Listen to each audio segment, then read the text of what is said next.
So I was really pleased with the way the players approached this game. I thought we had good energy. I thought we had good intensity. We had good preparation throughout the week. They're sort of challenging with some of the things that they do. And I thought when the first group was in there, they did a really good job. They only had one penalty. We missed some things, which, we need to clean up. But for the most part, I thought the first group did a really, really good job in this game. It was a good team win. I thought the offense played well. The defense played well, except for the snafu at the end when we got a punt block. The special teams were solid. But there are things that we need to improve on and get better at, and players need to understand the importance of sustaining the kind of intensity, whether it's in preparation, practice, so that we can build and improve as a team, because no disrespect to Utah State, their players played hard. They get a good little team. We're going to play, teams that are much more physical and aggressive and talented than what they are, so we're going to have to do things correctly, and it's going to be important that guys get to understand that. I told all the young players on the team, I said, if you get an opportunity to play, are you going to be able to take advantage of that? Are you prepared to go out there and take advantage of doing your job, knowing what to do? They go out there and get 5 or 6 penalties, wrong formations, holding calls. Defensively, we played a lot of players. They made some mental errors too on some of the things. So it's a good experience for them. But I think the biggest thing is the lesson that they learned in terms of how you have to prepare for a game so you can take advantage of an opportunity when it comes to you. But anyway, we got to play a lot of players. I wish we could have even played more, but we're trying to get guys experience to make our team better. And that was the number one goal when we started subbing guys in later in the game. What did you think of the ground game tonight?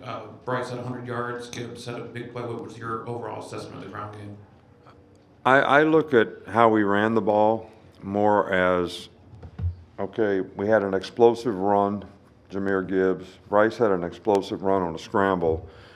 All right, but what was the down in and down out consistency in terms of how we were successful at gaining 3, 4, 5 yards of crack? That wasn't what it needed to be. So that's something that we need to improve on. You stay in the back middle with Nick. Khalid Durant started the game at corner, and then you rotated Eli and as well as Kyrie Jackson. What led to the decision to rotate those guys pretty early? What would lead you to that I ever said anything that I wouldn't do it? What leads you to believe that? I told you we had competition at corner. So what did I ever say to lead you to believe that they all wouldn't play in a game?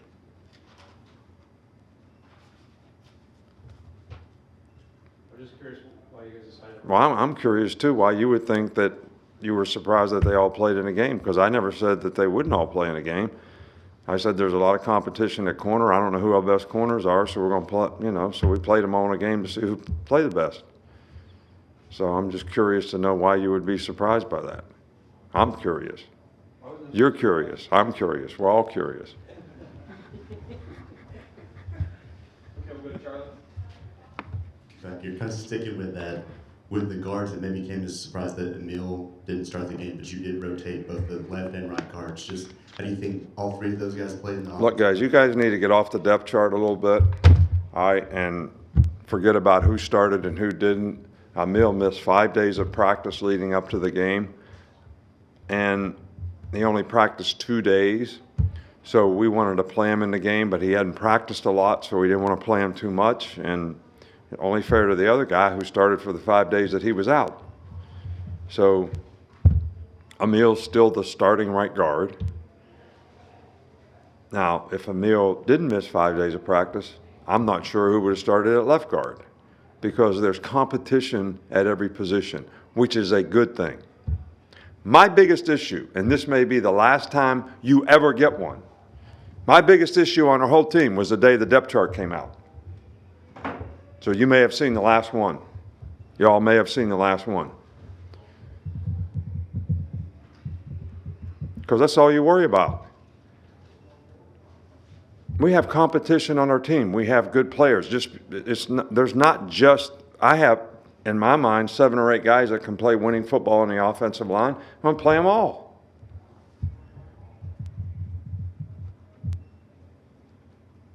I know y'all think I'm crazy. That doesn't bother me at all. Doesn't bother me one bit. We'll go to Jeff on left, Jeff Spiegel. Nick, how did you feel about I appreciate you, Jeff. I really do. Oh, The experience, the professionalism. I know you're going to ask me a really good question, too. Well, I mean, I was just wondering, you have a guy like Kobe Prentice for a first start, true freshman. How do you feel like he responded tonight? Well, Kobe's done a really good job. He did a great job in the game.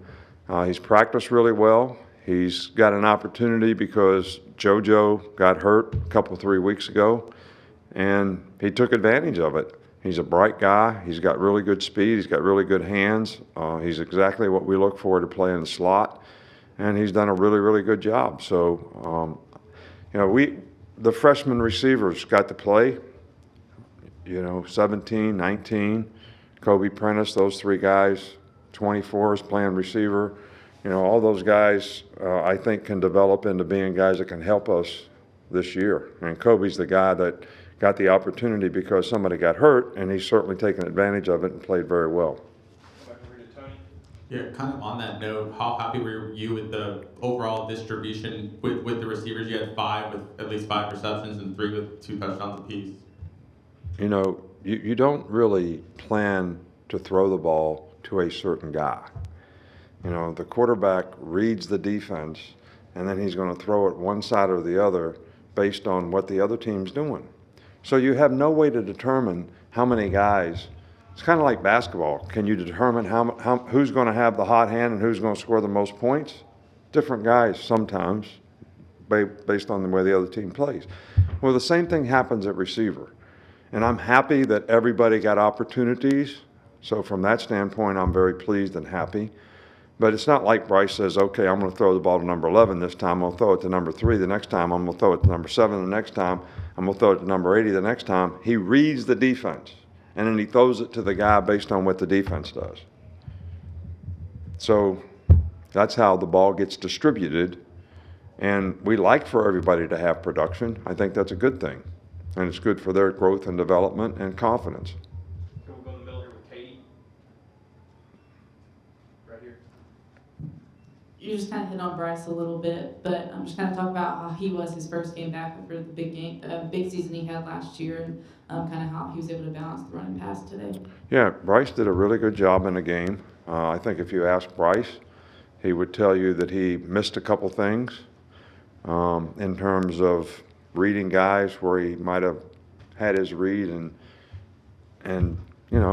but I thought he played really, really well. He managed the game really, really well.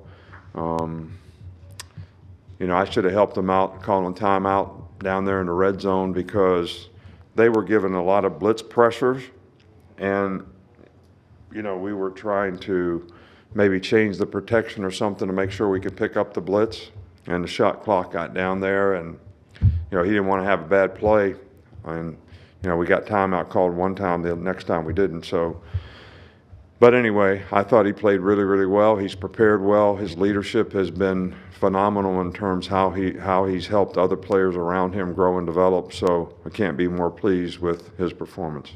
Finish up on Mason over here. Right there. One person that really stood out today was Jason McClellan. I was really impressed with his runs. Did you see anything to him on the sideline? I usually save my comments for the players till we watch the film. And we like to reinforce positive performance, and I thought Jace did some really good things in the game. But we also make corrections when guys don't do things exactly the right way. And to be honest with you, with all that's going out there, I see guys make good plays, I see them make big plays, but sometimes I don't see who's making the errors, whether we're blocking the wrong guys or playing the wrong gaps on defense or whatever, which you see that very clearly in the film. So, Jace played really well for us last year, and he's certainly come back from his injury and done really, really well, and it's good to see him get out there and be able to play again. Coach, that's all we got. Thank you. That's it.